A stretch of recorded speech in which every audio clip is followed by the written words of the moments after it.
بسم اللہ الرحمن الرحیم۔ الحمدللہ۔ آج انشاءاللہ ہم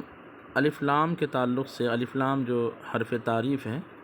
اور صاحب قافیہ کے نزدیک صرف لام حرف تعریف ہے، الف زائد ہے،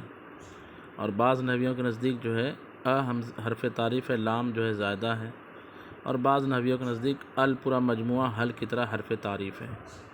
خیر، ابتدائی طلبہ کے لیے یہی کافی ہے کہ ال جو ہے حرف تعریف، الف لام، ال یا الف لام، یہ اس کے مدخول سے کب کیا مراد لیے جائیں گے، یہ اس حوالے سے انشاءاللہ آج ہم بحث کریں گے۔ تو سب سے پہلے یہ یاد رکھیے کہ الف لام جو ہے وہ دو طریقے کا عربی زبان میں الف لام ہوتا ہے۔ ایک الف لام ہوتا ہے اسمی اور ایک الف لام ہوتا ہے حرفی۔ الف لام اسمی کا مطلب ہوتا ہے کہ جو اسم فاعل اور اسم مفعول، جو اسم فاعل اسم مفعول معنی حدثی پر دلالت کرتے ہیں، اس پر یہ داخل ہوتے ہیں، اور الذی اسم موصول کے معنی میں ہوتے ہیں۔ یعنی اسم فاعل اگر واحد مذکر ہے تو الذی کے معنی میں، واحد مؤنث ہے تو اللتی کے معنی میں، اور تثنیہ مذکر ہے تو اللذانی کے معنی میں، اور تثنیہ مؤنث ہے تو اللتانی کے معنی میں، اللتینی کے معنی میں، اور جمع مذکر ہے تو اللذینہ کے معنی میں، اور جمع مؤنث ہے تو اللاتی اللواتی کے معنی میں الف لام ہوگا۔ اس الف لام کو الف لام اسمی کہا جاتا ہے۔ جیسے الضارب معنی ہوگا وہ شخص جو مارنے والا ہے، المضروب یعنی وہ شخص جس پر مار پڑی، الذی ضرب کے معنی میں، یہ الف لام اسمی ہے۔ پھر اس کے بعد جو الف لام حرفی ہوتا ہے، الف لام کی دوسری قسم الف لام حرفی، تو یہ بھی دو طریقے کا ہوتا ہے۔ ایک الف لام حرفی زائدہ اور ایک الف لام حرفی غیر زائد۔ الف لام حرفی زائد کا مطلب یہ ہوتا ہے کہ وہ کسی اسم پر آتا ہے لیکن اس میں معنوی طور پر کوئی اثر پیدا نہیں کرتا، یعنی اس میں معنوی طور پر کوئی تبدیلی نہیں ہوتی ہے، کوئی فرق نہیں پڑتا۔ جیسا الف لام کے داخل ہونے سے پہلے اس لفظ کا جو معنی تھا، وہی معنی جو الف لام کے داخل ہونے کے بعد بھی رہتا ہے، کوئی تبدیلی اس میں نہیں ہوتی ہے۔ جیسے مدینۃ، یہ حضور پاک صلی اللہ علیہ وسلم جہاں روضہ مبارک آپ کا ہے، اس شہر کا نام ہے مدینہ، تو اس کو مدینۃ بھی بول سکتے ہیں اور المدینہ بھی بول سکتے ہیں، مکۃ بھی بول سکتے ہیں اور المکہ بھی بول سکتے ہیں۔ تو مدینہ اور مکہ پر جو الف لام ہے، یا جیسے عباس سے العباس، حمزہ سے الحمزہ، یہ جو الف لام ہے یہ داخل ہو تو بھی معرفہ ہے، نہ داخل ہو تو بھی معرفہ ہی رہتا ہے وہ لفظ۔ اس کو الف لام زائدہ کہا جاتا ہے۔ اور ایک الف لام حرفی غیر زائدہ ہوتا ہے۔ اس کا مطلب یہ ہوتا ہے کہ وہ الف لام داخل ہونے سے پہلے لفظ میں معنی کا اعتبار کچھ اور تھا، اور یہ الف لام جب داخل ہوگا اس لفظ پر تو معنی کا اعتبار کچھ اور ہو جائے گا۔ جیسے رجل اور الرجل، تو رجل کا معنی غیر متعین کوئی بھی مرد ہے، اور الرجل کا معنی جو ہے اب یہ معرفہ ہو جائے گا اور اس کے معنی میں تخصیص آ جائے گی۔ تو یہ جو الف لام ہے، یعنی الف لام حرفی غیر زائدہ، اس کی جو ہے نا کچھ قسمیں ہوتی ہے۔ کیسے کہ یہ الف لام جس پر داخل ہوگا، تو جس پر داخل ہوگا وہ اس کا مدخول کہلائے گا۔ جیسے الولد، تو ولد جو ہے الف لام کا مدخول ہے کیونکہ ال اس پر داخل ہوا، الولد۔ القمر، تو قمر جو ہے ال کا مدخول ہے۔ تو الف لام جس پر داخل ہوگا، اب یا تو اس کے مدخول کی ماہیت ہم مراد لیں گے یا افراد مراد لیں گے، یعنی اس مدخول کی حقیقت مراد لیں گے یا اس کے افراد مراد لیں گے۔ حقیقت اور افراد کا مطلب یہ ہوتا ہے کہ جیسے انسان ہے، انسان کی حقیقت ہے حیوان ناطق ہونا، یہ اس کی حقیقت ہے، اور انسان کے افراد ہے زید، عمر، بکر۔ جب ہم کہتے ہیں کہ الانسان حیوان ناطق، انسان حیوان ناطق ہے، تو یہاں پہ انسان سے مراد لیتے ہیں انسان کی حقیقت، کہ انسان کی حقیقت ہے حیوان ناطق ہونا۔ اور جب ہم کہتے ہیں الانسان عالم، انسان عالم ہے، تو اس کا مطلب ہوتا ہے کہ انسان کا فرد کوئی زید ہے یا عمر ہے، بکر ہے، وہ عالم ہوتا ہے۔ تو الف لام جس پر داخل ہوگا اس کے مدخول سے اگر مدخول کی ماہیت مراد لیا جائے تو اب الف لام کو کہا جائے گا اس وقت الف لام جنسی، جب اس کے مدخول سے، الف لام کے مدخول سے مدخول کی ماہیت مراد لی جائے۔ اور اگر الف لام کے مدخول سے مدخول کے افراد مراد لیے جائیں تو پھر اس میں چند صورتیں بنیں گی کہ کل افراد مراد لیے جائیں یا بعض افراد۔ اگر کل افراد مراد لیے جائیں تو اس الف لام کو کہا جائے گا الف لام استغراقی۔ پہلے تو یہ سمجھیے کہ ماہیت جو شروع میں ہم نے کہا پہلا آپشن کہ ماہیت اگر مراد لیے جائیں الف لام کے مدخول سے تو اب اس الف لام کو کہا جاتا ہے الف لام جنسی، کیونکہ جنس جو ہے جنسیت ماہیت کو کہتے ہیں۔ اور اگر الف لام کے افراد مراد لیے جائیں تو اس میں یہ ہوگا کہ الف لام کے مدخول کے تمام افراد مراد لیے جائیں گے یا بعض افراد۔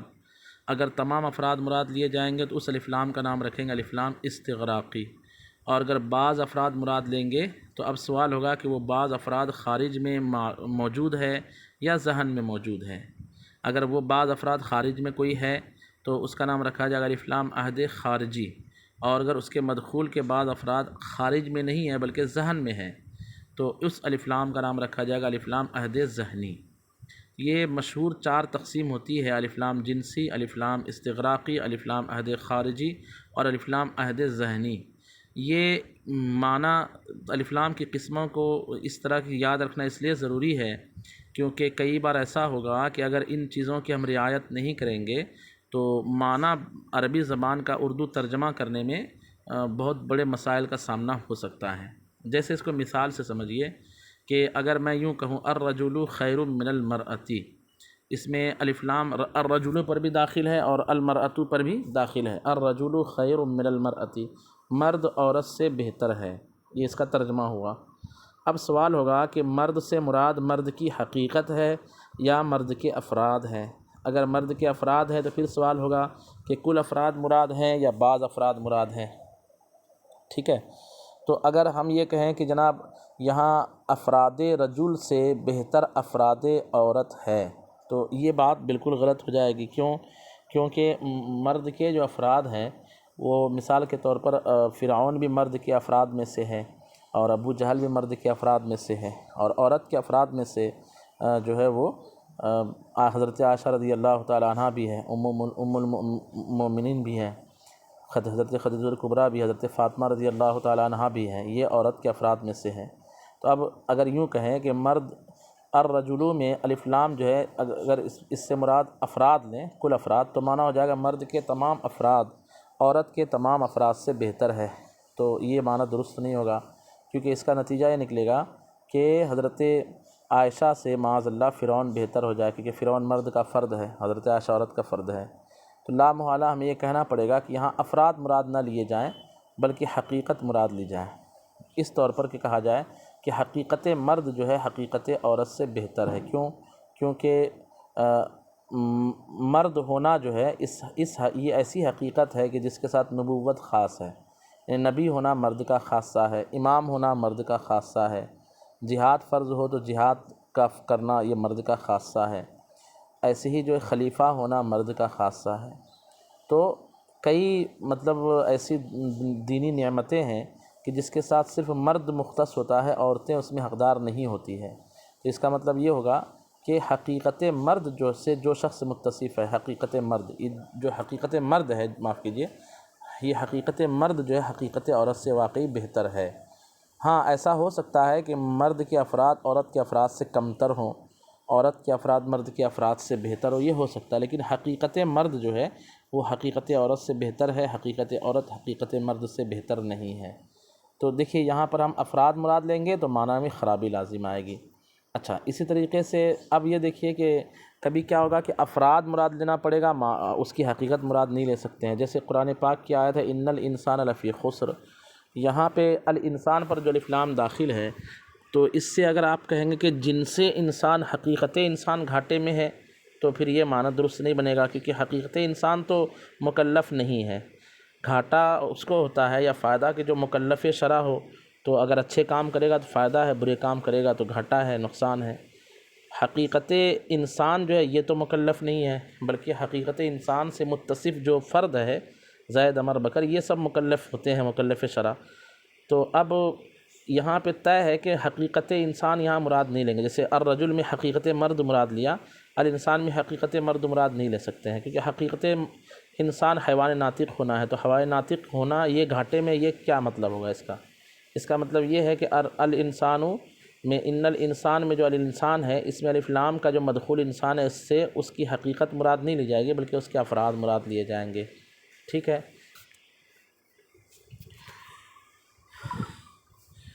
کل افراد مراد لیے جائیں گے کہ بعض افراد مراد لیے جائیں گے الانسان سے، ان الانسان میں؟ تو ہم کہیں گے کل افراد مراد لیں گے، کیونکہ کل افراد گھاٹے میں ہیں، اس سے استثناء آگے قرآن پاک میں کیا گیا ہے الا الذین آمنوا وعملوا الصالحات، تو کل سے وہ استثناء ہے، یعنی دنیا کے جتنے انسان ہیں سب نقصان میں ہیں سوائے ان کے جو اچھے کام کرے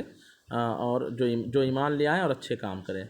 ان لوگوں کا استثناء کر دیا، کل سے جو ہے بعض کا استثناء کر دیا، تو ہم یہاں پہ الانسان سے کل افراد مراد لیں گے۔ اچھا، کبھی کیا ہوگا کہ الف لام کے مدخول سے بعض فرد مراد لیں گے اور وہ بعض فرد ذہن میں موجود ہوگا یا خارج میں، اس کی تفصیل سمجھیے کہ یہ دو قسمیں ہوگی، الف لام جنسی، الف لام استغراقی کی۔ اب یہ سمجھیے کہ الف لام کی تیسری اور چوتھی قسم کیسے، کہ اب کبھی کیا ہوگا کہ الف لام کے مدخول سے مدخول کے کل افراد آپ مراد نہیں لے سکتے ہیں، لا محالہ بعض فرد مراد لینا پڑے گا، جیسے قرآن پاک میں فرعون کے بارے میں آیا ہے فعصیٰ فرعون الرسول، فرعون نے الرسول کی نافرمانی کی۔ تو اب سوال پیدا ہوتا ہے کہ الرسول پر جو الف لام ہے وہ جنسی ہے کیا یا استغراقی ہے کیا، یعنی الرسول سے حقیقت رسول مراد لی جائے یا فرد رسول مراد، رسول کا فرد مراد لیا جائے؟ تو ظاہر سی بات ہے فرعون نے حقیقت رسول کی نافرمانی نہیں کی، یعنی وہ اس بات کا معتقد نہیں تھا کہ اللہ تعالیٰ رسول نہیں بھیج سکتا یا رسالت نام کی کوئی چیز نہیں ہوتی ہے، بلکہ اس کا معتقد وہ تھا کہ یہ جو موسیٰ علیہ السلام ایک فرد ہیں یہ رسول نہیں ہے، یعنی جو رسول ہے ان کی رسالت سے وہ انکار کر رہا ہے، تو فرد سے جو ہے فرد کی نافرمانی کر رہا ہے، وہ حقیقت رسول کی نافرمانی نہیں کر رہا ہے بلکہ فرد رسول کی نافرمانی کر رہا ہے۔ اچھا، وہ فرد کل ہے کہ بعض ہے؟ تو یہ بدیہی سی بات ہے کہ فرعون نے دنیا کے تمام رسولوں کی تو نافرمانی نہیں کی، ایک رسول حضرت موسیٰ علیہ السلام اور دوسرے حضرت ہارون علیہ السلام، ان کی نافرمانی کی ہے، یعنی تمام افراد بھی یہاں مراد نہیں لے سکتے، تمام افراد مراد لیں گے تو مطلب یہ ہوگا کہ فرعون نے دنیا کے تمام رسولوں کی نافرمانی کی، حالانکہ یہ بات جو ہے عقل کے خلاف ہے، اس کا زمانہ اور تمام رسولوں کا زمانہ ایک نہیں ہے، تو اس کا مطلب یہ ہوگا کہ اس نے تمام رسولوں کی نہیں بلکہ ایک یا دو رسول کی نافرمانی کی، یعنی کل افراد یہاں الرسول سے مراد نہیں لے سکتے، لا محالہ بعض افراد مراد لینے پڑیں گے۔ اب وہ بعض افراد خارج میں ہے کہ ذہن میں ہے، تو ہمیں معلوم ہے کہ وہ بعض افراد خارج میں حضرت موسیٰ علیہ السلام اور حضرت ہارون علیہ السلام خارج میں موجود ہیں، تو اس طرح سے ہم یہ کہیں گے کہ فعصیٰ فرعون الرسول میں الف لام نہ تو جنسی ہے نہ استغراقی ہے بلکہ عہد خارجی ہے۔ عہد خارجی کا مطلب یہ ہوتا ہے کہ الف لام کے مدخول سے بعض فرد مراد لیے جائیں اور بعض فرد معلوم جو ہے خارج میں موجود ہوں، یہ ہو گئی تیسری قسم۔ اور ہوتا ہے کہ کبھی بعض فرد مراد لینا پڑے گا، لیں گے، لیکن وہ بعض خارج میں موجود نہیں ہوتے، بس ذہن میں ہوتے ہیں، جیسے مثال کے طور پر کہ جب حضرت یوسف علیہ السلام کے بھائیوں نے اپنے والد صاحب سے کہا کہ ہمیں یوسف علیہ السلام کو جنگل میں لے جانے کی اجازت دیجیے تاکہ ہم ان کے ساتھ کھیلے کودیں، تو حضرت یعقوب علیہ السلام نے کہا کہ انی اخاف ان یاکلہ الذئب، مجھے ڈر ہے کہ کہیں اس کو بھیڑیا نہ کھا لے۔ اس میں جو لفظ ہے انی اخاف، مجھے ڈر ہے، ان یاکلہ الذئب، کہ اسے کھا لے گا کوئی بھیڑیا، تو الذئب پر جو الف لام ہے، ذئب کا معنی ہوتا ہے بھیڑیا، اس پر الف لام ہے الذئب، تو اب سوال پیدا ہوتا ہے کہ الذئب سے جو ہے حقیقت بھیڑیا مراد، بھیڑیے کی حقیقت مراد لی جائے یا بھیڑیے کے افراد؟ تو ظاہر سی بات ہے کھانا جو ہے وہ جو انسان پر حملہ کرتا ہے وہ بھیڑیے کی حقیقت حملہ نہیں کرتی بلکہ بھیڑیے کا ایک فرد کوئی نہ کوئی حملہ کرتا ہے جنگل میں، تو مطلب حقیقت مراد نہیں لے سکتے کیونکہ حقیقت کے اندر کھانے کی صلاحیت نہیں ہے، حقیقت ایک امر مفہوم، ایک جو ہے شے مفہوم ہے، ایک ذہنی چیز ہے، تو اس کے اندر حملہ کرنے کی صلاحیت نہیں، بلکہ اس حقیقت سے متصف جو ذات ہے، جو فرد ہے، وہ حملہ کرتا ہے، یعنی بھیڑیا، ذات بھیڑیا۔ اب پھر سوال ہوگا کہ کیا یعقوب علیہ السلام یہ کہنا چاہ رہے ہیں کہ دنیا کے تمام بھیڑیے میرے یوسف کو کھا لیں گے؟ یہ بھی نہیں کہنا چاہ رہے ہیں، کیونکہ تمام بھیڑیے یوسف علیہ السلام کو کھائیں گے یہ عقل کے خلاف بات ہے، اس کا مطلب یہ ہوگا کہ تمام افراد بھیڑیا یہاں مراد نہیں لے سکتے، الذئب سے بھیڑیے کے تمام افراد مراد نہیں لے سکتے ہیں۔ اب بچا کہ بعض فرد کوئی نہ کوئی مراد لیں گے، اب سوال پیدا ہوتا ہے کہ کیا یعقوب علیہ السلام نے وہ بعض فرد ذہن میں ان کے تھا یا کسی خارج میں کسی خاص بھیڑیے کے بارے میں وہ ایسی بات کر رہے تھے؟ تو ظاہر سی بات ہے یعقوب علیہ السلام ایک ذہن میں موجود بھیڑیے کا تصور کر کے کہہ رہے ہیں کہ مجھے ڈر ہے کہ کوئی نہ کوئی بھیڑیا ان کو کھا لے گا، تو اس کا مطلب یہ ہوگا کہ یہاں پہ الذئب پر جو الف لام ہے نہ تو جنسی ہے نہ استغراقی ہے اور نہ عہد خارجی ہے، یعنی بعض فرد مراد تو ہے لیکن وہ بعض فرد جو ہے خارج میں کوئی موجود نہیں ہے، جیسے فعصیٰ فرعون الرسول میں الرسول خارج میں یعنی موسیٰ علیہ السلام کی صورت میں موجود ہے، یہاں پر تو کوئی موجود نہیں ہے، کوئی خارج میں بھیڑیا، ان کے ذہن میں ہی ہے کہ کوئی نہ کوئی بھیڑیا ہو سکتا ہے میرے یوسف علیہ السلام پر حملہ کر دے، وہ بھیڑیا کون ہے خارج میں اس کی تعین نہیں ہے، تو اس ایسے الف لام کو کہا جائے گا الف لام عہد ذہنی، یعنی جب الف لام کے مدخول سے بعض فرد مراد لیے جائیں اور وہ بعض فرد ذہن میں موجود ہو، خارج بعض فرد جو ہے ذہن میں موجود ہو، خارج میں اس کی تعین نہ ہو سکے، تو ایسے الف لام کو کہا جائے گا الف لام عہد ذہنی۔ تو اس طرح سے الف لام حرفی غیر زائدہ کی 4 قسمیں ہوتی ہے: الف لام عہد، الف لام جنسی، الف لام عہد، الف لام استغراقی، الف لام عہد خارجی اور الف لام عہد ذہنی۔ مثال سے اس کو اس طرح یاد رکھیے کہ الف لام جنسی کی مثال یاد رکھیے، الرجل خیر من المرأتی، یہاں جنس مراد لیں گے، افراد مراد نہیں لیں گے۔ اور استغراقی کی مثال یاد رکھیے، جہاں کل افراد مراد لیں گے، ان الانسان لفی خسر۔ اور عہد خارجی کی مثال یاد رکھیے، فعصا فرعون الرسول۔ اور عہد ذہنی کی مثال یاد رکھیے، انی اخاف ان یاکلہ الذئب۔ یہ مثال یاد رکھیں گے تو یہ چاروں قسموں کی وضاحت بھی آپ کے انشاءاللہ آپ کے ذہن میں موجود رہے گی۔ السلام علیکم ورحمۃ اللہ وبرکاتہ۔